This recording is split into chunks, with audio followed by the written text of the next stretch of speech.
Elles ont décidé d'unir leur intelligence et leur force en tant que partenaires pour la solidarité et le leadership féminin en Afrique. Aïcha Sangaré, directrice générale de l'École professionnelle de la médiation et de la négociation EPMN de Bordeaux en France, et Marie-Thérèse Boine-Guessan, présidente de l'organisation Africa Femmes Initiative Positive, AFIP, ont matérialisé la mutualisation de leurs efforts par la signature de cette convention. Cet accord vise à la promotion et au développement de la femme africaine en termes de leadership, mais encore à créer une passerelle entre les femmes entrepreneurs de l'Europe et celles de l'Afrique. Pour Aïcha Sangaré, il est important de soutenir des réseaux de femmes qui osent porter le développement au féminin.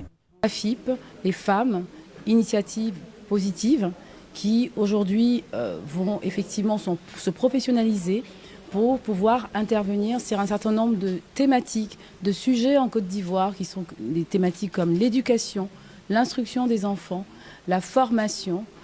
Et donc aujourd'hui, le PMN va accompagner effectivement les femmes à avoir une place prépondérante en Côte d'Ivoire.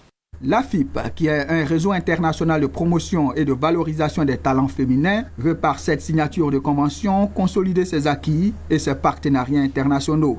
Ce que nous allons pouvoir tirer donc de l'EPMN, c'est vraiment toute la partie, on va dire, développement personnel de la femme, parce que nous avons donc en Côte d'Ivoire un programme que nous ambitionnons de partager au niveau panafricain, qui est la plateforme de l'entrepreneuriat féminin, où nous sommes en relation et en partenariat avec la Chambre de commerce et d'industrie de Côte d'Ivoire. L'École professionnelle de la médiation et de la négociation est engagée depuis longtemps dans la formation et le développement des femmes. Cette collaboration vient renforcer son engagement d'œuvrer pour le leadership à travers la formation en scellant des partenariats de long terme sur le continent.